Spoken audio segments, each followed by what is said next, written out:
If you want to be a goalie, you need a wide variety of skills. Your job is not only to be a good, motivational teammate as well as the last line of defense in a game, but also to properly organize plays and hinder plays that could become shots on goal. You also need to have mental and physical strength to play a 90+ minute match. So, we are going to watch about the how to be a soccer goalie. Method 1. Learning the rules.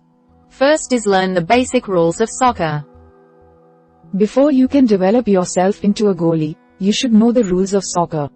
These rules and regulations are discussed by and decided upon by the International Football Association Board, IFAB, which is a committee within the Fédération Internationale de Football Association, FIFA. FIFA governs every aspect of the game of internationally. FIFA publishes the official book of rules and regulations for soccer. It is updated regularly and the current version has 140 pages.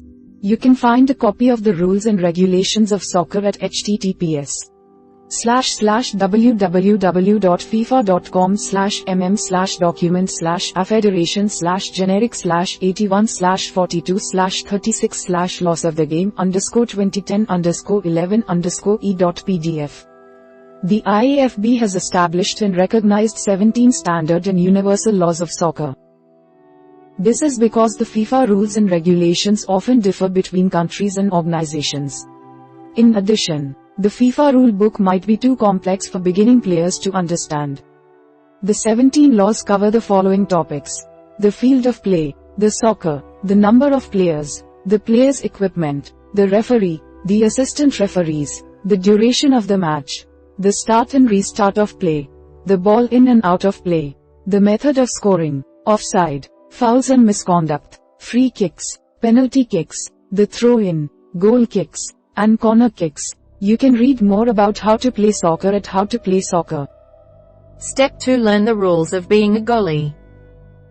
Each player on a soccer field, from forwards to midfielders to the goalie, has a specific set of rules and regulations related to their position. Knowing these laws will help you be a better goalie and teammate. Step 3. Learn about goalkeeper equipment.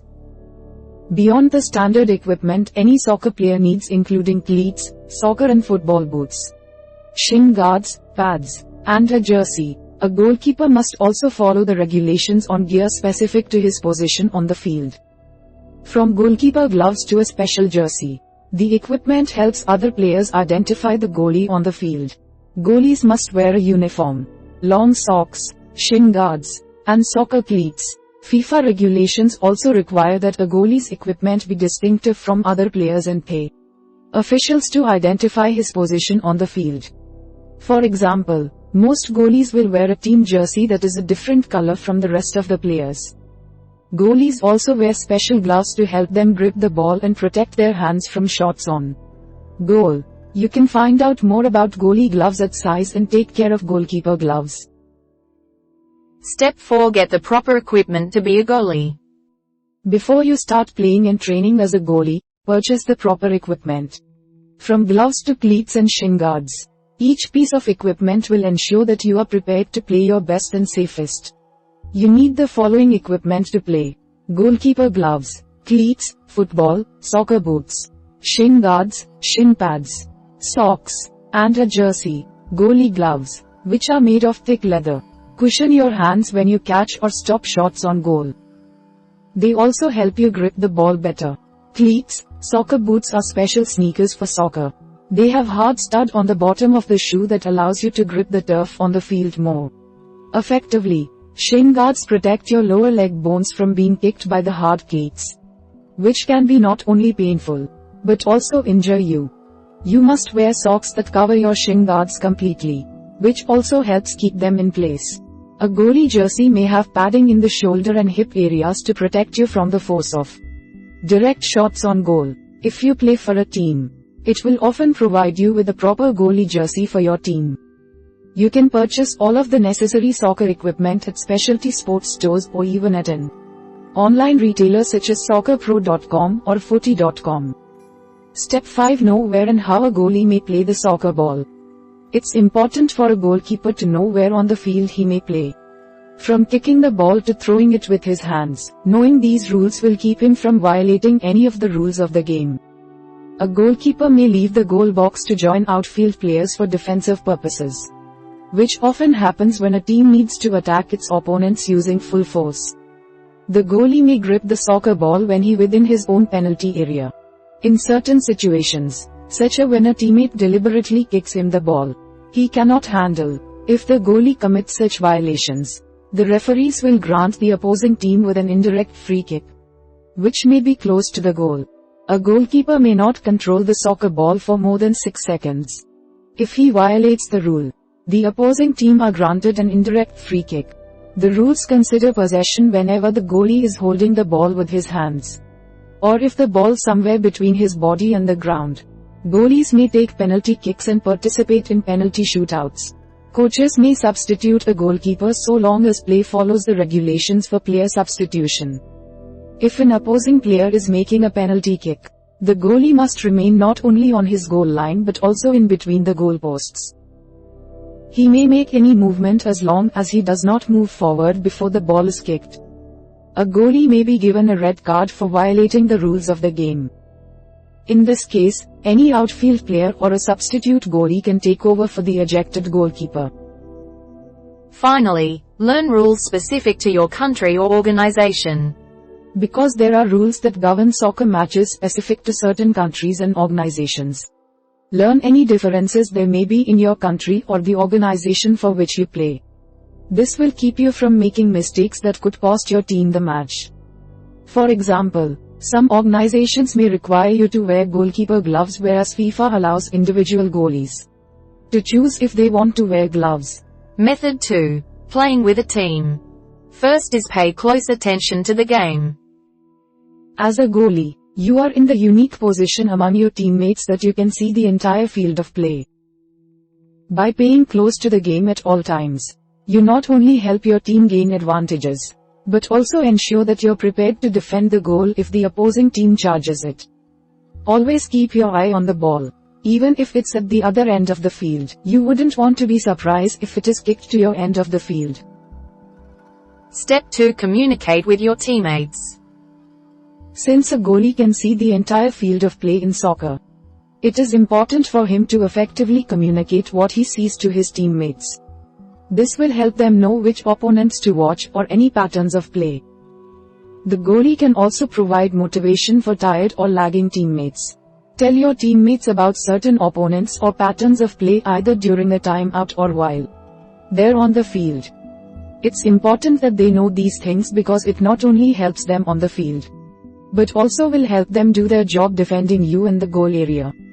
You can also develop and use hand gesture to cue your teammates about opponents or your own planned course of action. Don't shout at your teammates too often. Be specific, concise, and decisive in your suggestions, but deliver the message in a polite manner. Remember that you're not the coach. Step 3. Be aggressive and anticipate players coming down the field.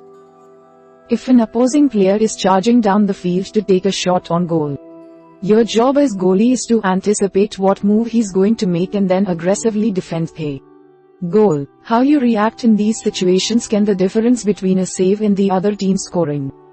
Charge oncoming players to cut down the angle of their kicks and to make yourself bigger. Charging is also a useful tool to intimidate opposing players. Moving your legs and standing on the tips of your toes will help you react more quickly to incoming plays. Those few split seconds often make a big difference in the outcome of a situation. Make yourself larger inside the goal to intimidate charging players. You can do this by raising your hands above your head or holding them out to your side. This is also a psychological trick used to make a kicker unsure of where he is kicking the ball. Reading the body language of players coming down the field. For example, if you notice a player planting his foot to kick, you can easily anticipate that the ball will follow the trajectory of the shot.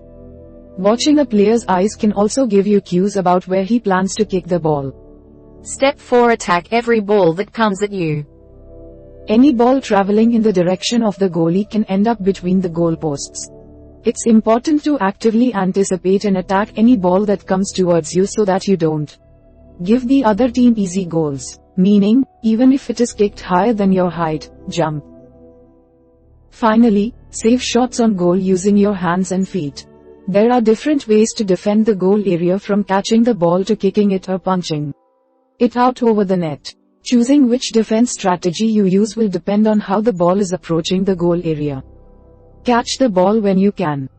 This will give you the option to punt it towards your teammates, giving them a chance at a goal.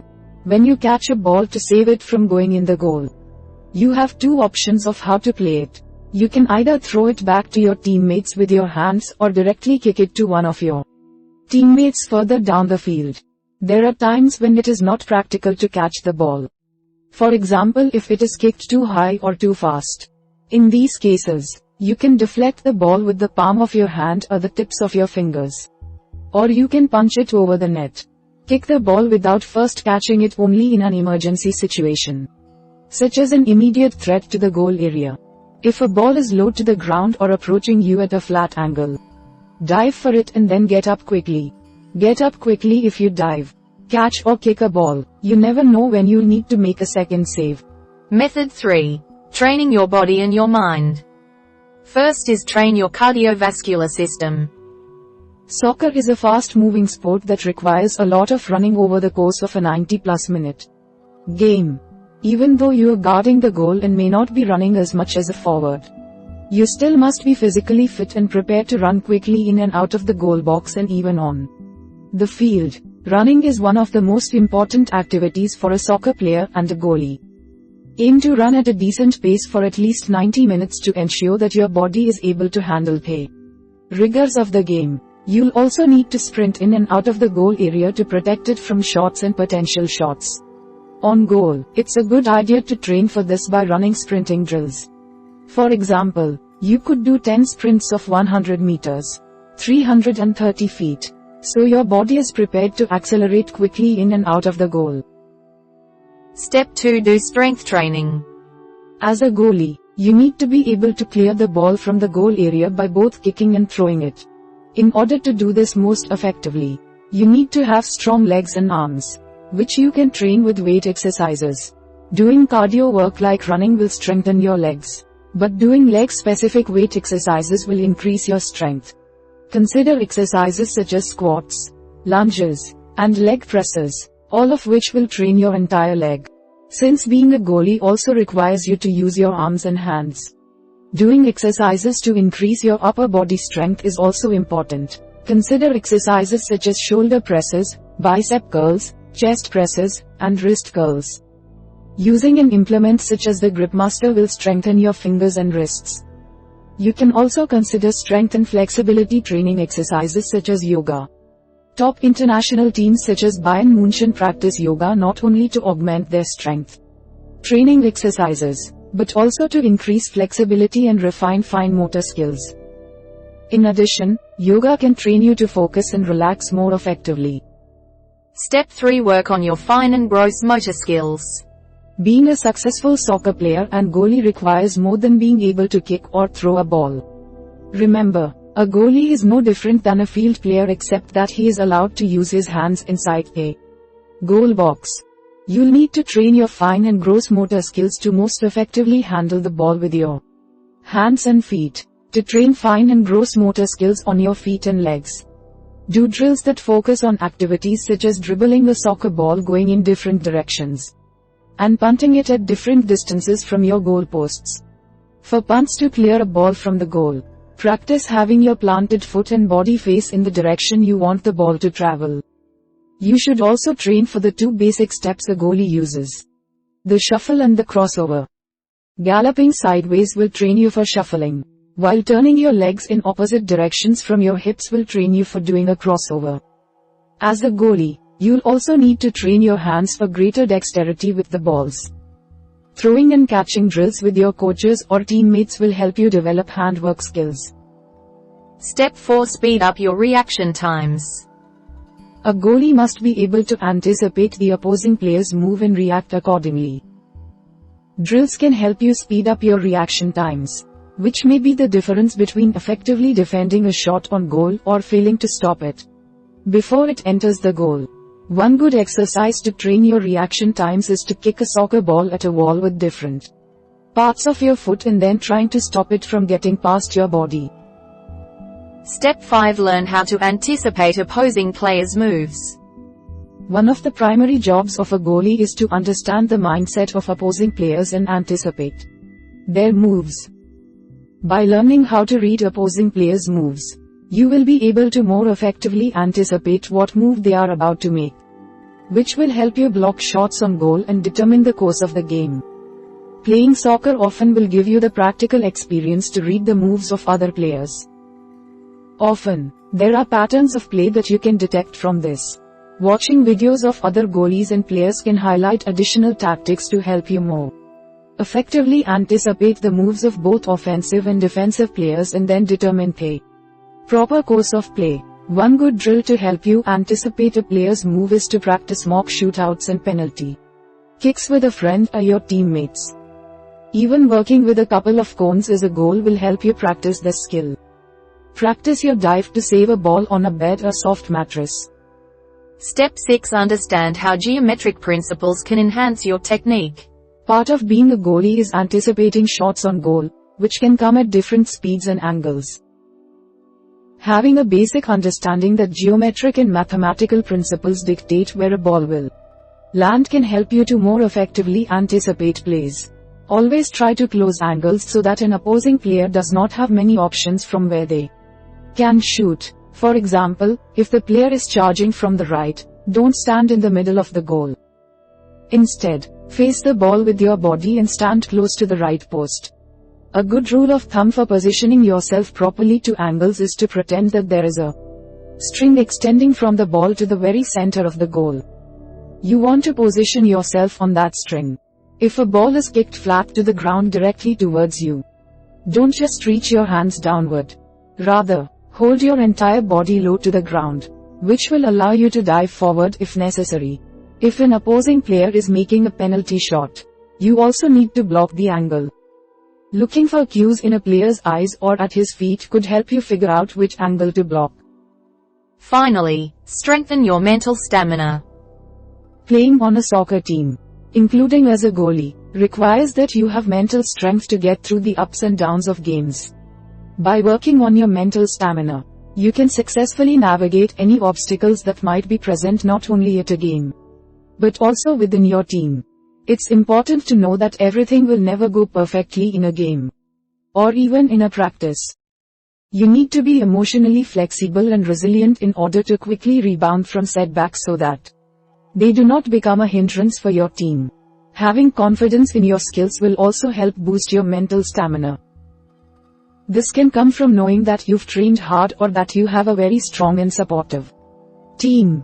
Cognitive exercises like pep talks and seeing the positive in any situation also strengthen your mind and prepare you for games. Visualization, which is where you envision a play without actually going through it, is another effective exercise. Talking to a sports therapist or psychologist can help you identify and in turn strengthen your game.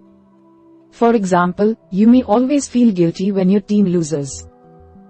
But soccer is a team sport, and realizing that perhaps the fault isn't always yours, and maybe with the defensive players, will help you be a stronger player. We hope it is useful to you. Please subscribe to our channel to upskill yourself.